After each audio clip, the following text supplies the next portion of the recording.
Canal Gênios da Física.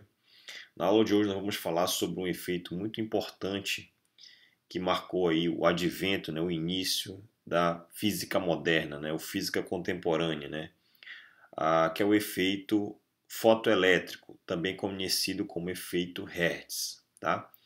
Então o efeito fotoelétrico, pessoal, para quem não sabe, ele é um efeito que descreve a emissão de elétrons por um material quando exposto à radiação eletromagnética. Esse tipo de efeito ele é muito importante nos dias de hoje. Por exemplo, ele está muito presente aí como aplicação, no controle remoto, então controle remoto da televisão, de aparelhos eletrônicos, portas que abrem e fecham, por exemplo, de aeroportos, quando você aproxima da porta ela abre e depois fecha, então também está presente ali uma célula fotoelétrica, que tem como princípio básico o funcionamento, o efeito fotoelétrico. Tem, por exemplo, os postes de iluminação da empresa que controla na tua região a iluminação pública, Então, os postes de iluminação pública, se você perceber, eles acendem, no início, as lâmpadas acendem no início da noite, e no fim do início do outro dia, já está tudo desligado. Então, dependendo da incidência da radiação solar, a noite já vai cair e durante o dia, o início da manhã, você já vai ter uma incidência de radiação solar maior. Então, isso faz com que você ligue e desligue as lâmpadas, dos postes de iluminação pública, nas cidades. Então também lá no topo do poste, também tem uma célula fotoelétrica que recebe essa radiação do sol. Você também tem, por exemplo, aparelhos de visão noturna, em geral utilizado aí para a área militar, mas também tem outras aplicações. Os próprios faróis de veículos, os veículos mais modernos, você não precisa mais ligar o farol com um botão no painel do carro, Você já pode, o carro liga automaticamente quando você entra na parte da noite e desliga, durante o dia. Então, esses são alguns exemplos, de aplicações do efeito fotoelétrico. Então, é um efeito muito interessante onde você tem a emissão de elétrons a emissão, de elétrons a partir da incidência da radiação eletromagnética. E, em geral, o que nós temos aqui que nós vamos apresentar hoje, Então, nós vamos apresentar aqui o simulador FET, mostrando um pouco dos conceitos básicos do experimento, do fenômeno efeito fotoelétrico, tá? Então, eu vou começar aqui com o sódio, tá? Então, o que acontece, Aqui vai ser a minha intensidade da minha radiação vai sair aqui dessa lâmpada, tá? Aqui tem uma placa, em geral essa placa é metálica, tá? Para você ter efeito fotoelétrico, mas não necessariamente tem que ser metálica, mas em geral você pode ter outro tipo de placa. Essa aqui vai ser placa de sódio, tá? Aqui eu vou controlar a intensidade da minha luz e também o comprimento de onda, que variando do infravermelho, visível até ultravioleta, tá? E aqui a corrente que pode ser gerada vai aparecer aqui, que alimentado, claro, esse sistema por uma DDP aqui por uma fonte externa, tá certo? Vale a pena comentar que esse efeito aqui ele foi muito bem descrito por Albert Einstein, e ele ganhou o prêmio Nobel, o prêmio Nobel, perdão, em 1921, tá certo? Então vamos lá. Então eu vou escolher o sódio e aí eu vou mostrar, vou ligar aqui na intensidade de 50%, perdão, 50% a minha luz, minha luz na faixa aqui de 400 nanômetros, Então aqui você tem aqui a variação do violeta, violeta, anil, azul, verde, amarelo, laranja, e vermelho. Então aqui são as 7 cores, as principais visíveis, variando de 400 nanômetros até 700 nanômetros o comprimento de onda. Então, veja, quando você iluminou aqui a placa de sódio, já começou a liberação, né, de elétrons dessa placa, né? Então, a explicação correta que você daria para esse fenômeno é que essa radiação eletromagnética aqui da lâmpada, você só consegue explicar esse fenômeno que está acontecendo aqui, né, de maneira correta se você assumir que essa luz eletromagnética, essa radiação eletromagnética é formada por partículas, né? E quais são as partículas de luz nesse caso, né? As partículas de luz são chamadas de fótons. Então, os fótons, né, ao interagirem com os átomos que estão nessa placa, e nos átomos há elétrons, né, que é as partículas mais externas do átomo, eles são simplesmente arrancados, né? Você pode imaginar como uma colisão entre bolas de bilhar, onde uma bola seria o fóton e a outra seria o elétron. Então, nessa colisão, você consegue arrancar elétrons dessa placa. E quando você tem elétrons arrancados, né, uma diferença de potencial, você vai fazer com que ocorra aqui, né, uma movimentação desses elétrons, uma energia cinética. E essa energia cinética você pode mensurar aqui com um amperímetro, com um multímetro, né, calibrado em ampere, né, que é a unidade de corrente elétrica, e medir a corrente elétrica. Nesse caso aqui está dando 0,071. Então vamos começar com o princípio básico aqui de funcionamento desse efeito, né, o efeito Hertz. Então veja só, o que era esperado classicamente para esse fenômeno, né? Então, o que era esperado classicamente é que quando você aumentasse a intensidade, vou aumentar a intensidade aqui da minha para 100%. Quando eu aumento a intensidade da luz na placa, era esperado, classicamente falando, né, que a energia cinética desses elétrons aumentasse. Mas isso não ocorre, né? Perceba que quando sai de 50 para 100, a energia cinética, a velocidade desses elétrons não mudou. O que mudou foi o número, né, de elétrons ejetados da placa, né? Mas isso não afeta a energia cinética, mas sim o número, a quantidade de elétrons arrancados, tá certo? E então isso era esperado classicamente, mas quando você ia ver observar o efeito, isso não acontecia. Então havia uma discrepância entre o que acontecia no laboratório e aquilo que era predito, né, teoricamente. A outra detalhe interessante, né, é que para a primeira incidência de radiação você já teria que ter ejeção de elétrons, né?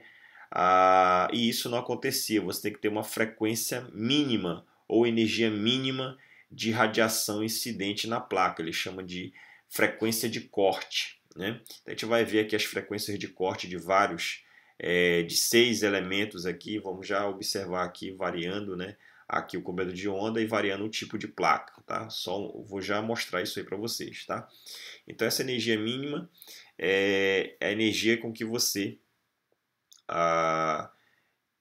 teria para iniciar o efeito, né, o fenômeno, no caso do efeito fotoelétrico, tá? Então a intensidade não afeta a descrição do fenômeno, ela afeta o número, a ejeção de elétrons, tá? Não afeta a energia cinética, há uma frequência mínima de corte para cada tipo de placa, né? Existe uma energia associada a cada tipo de placa, a gente chama de função trabalho. Essa função trabalho tem a ver com a energia de ligação entre o elétron e o próton da placa, né, do átomo, que é basicamente a carga vezes o potencial, né? Essa energia cinética, esses elétrons, né, como o efeito fotoelétrico é um fenômeno de baixa velocidade comparado à velocidade da luz, né? Então a energia cinética aqui é uma energia cinética puramente clássica, mv quadrado sobre 2, né?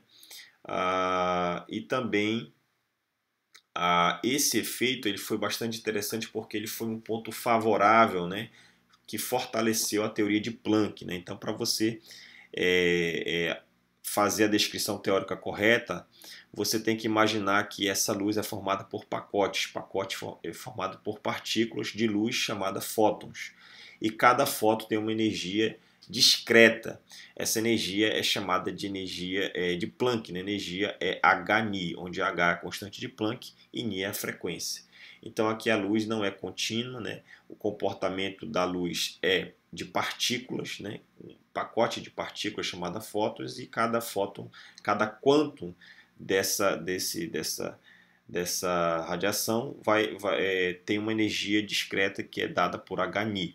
Então, se você aplicar a conservação da energia nesse fenômeno, né, a energia de incidência Hν, né, energia da luz, é igual à energia cinética com que esses elétrons são injetados, mais a energia de ligação aqui para você vencer aqui, para eles serem arrancados da estrutura atômica, né, do átomo. Então, a energia que ele chama de função trabalho, né, energia dada pela carga do elétron, que é E vezes o potencial elétrico entre o elétron e o núcleo, o próton, tá? Então, vamos lá. Então, vou começar aqui a mudar aqui a placa. Então, a placa de sódio, pessoal, perceba, eu vou colocar aqui em 50%, né, novamente, a intensidade.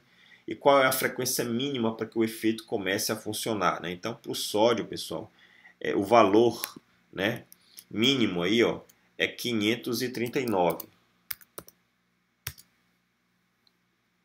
Então, está na faixa do verde. Perceba aqui que você tem, para 50% de intensidade da radiação, os primeiros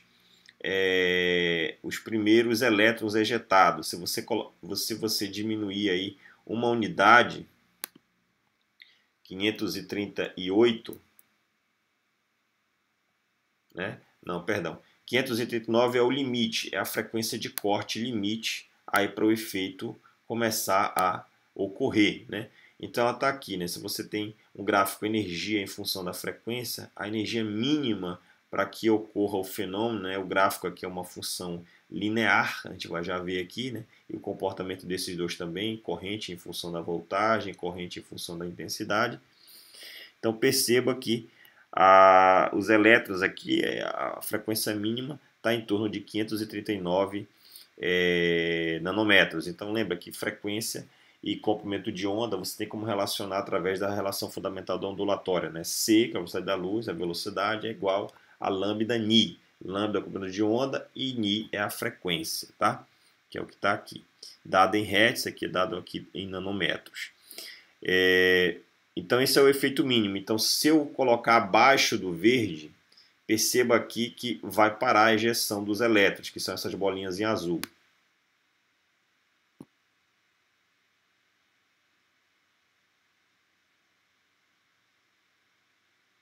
Olha, parou aqui, ó. Vermelho. Também não ocorre.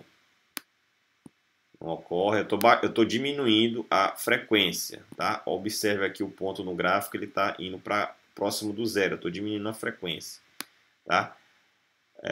Que significa, em linhas gerais, diminuir a frequência. Diminuir a frequência é aumentar o comprimento de onda, tá certo? Estou na faixa do infravermelho, começa aqui visível vermelho, laranja, amarelo, verde, vai já começar, né? É 539. Já começou, né? Então, se você aumentar aqui, perceba o gráfico aqui, o último e os outros dois, você vai ver o comportamento aqui do ponto vermelho, verde e azul. Observe quando eu diminuo o comprimento de onda, eu estou aumentando a frequência.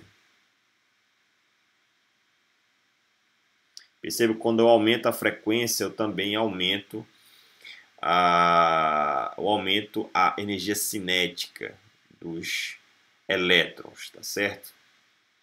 Então o gráfico aqui, um gráfico de uma função do tipo linear, tá? Muito bacana, legal. Agora eu vou agora trabalhar com o próximo material. Vou mudar aqui para 288 nanômetros.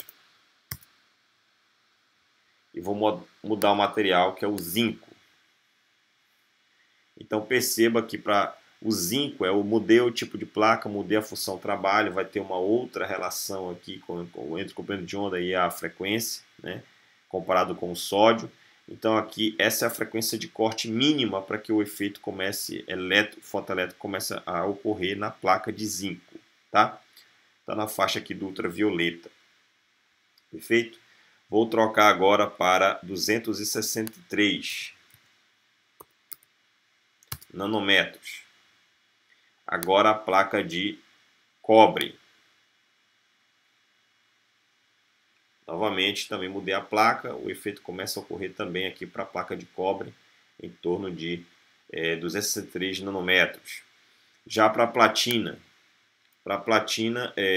vou botar aqui 196 nanômetros.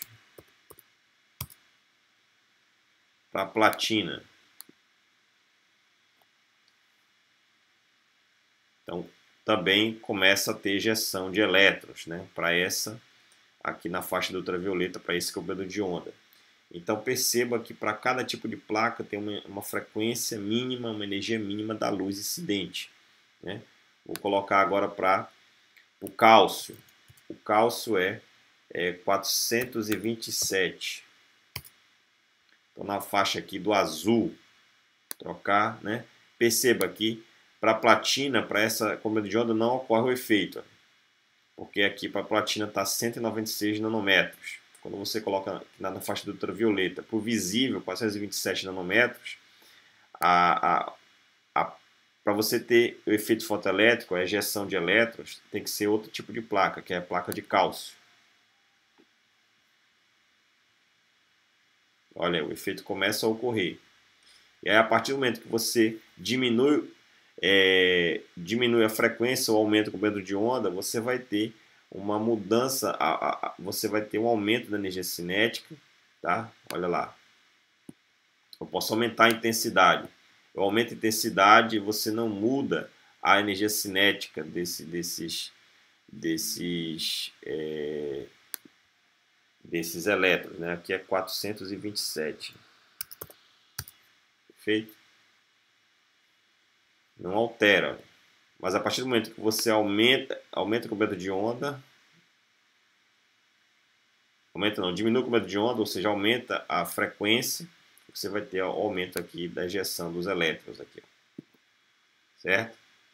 Então, a energia cinética está diretamente relacionada com a energia incidente, com a frequência que você coloca aqui na radiação sobre a placa, tá certo? E aí poderia ficar como exercício, né, no futuro aí, em outra atividade que eu passar para a turma, né, ou que vocês possam utilizar aí, seria colocar aqui um comprimento de onda de 335 nanômetros, agora para outro tipo de placa, uma placa que eu não sei, digamos que eu não sei que tipo de placa é essa, eu queira determinar, né, alguma variável desse problema. Então daria aqui, como é que você poderia calcular aqui que tipo de placa é essa, por exemplo. Então, com essa informação da frequência de corte de 335 nanômetros, você tem como saber que tipo de placa é essa ou qualquer outra variável do problema, tá? Então, se eu botar abaixo desse valor, né, você não vai ter o efeito fotoelétrico. Tá? Verde, por exemplo, cessou a ejeção, zerou aqui. Se eu aumento acima de 335 nanômetros, você vai ter o efeito ocorrendo. Olha aí. Tá? Perceba? Beleza?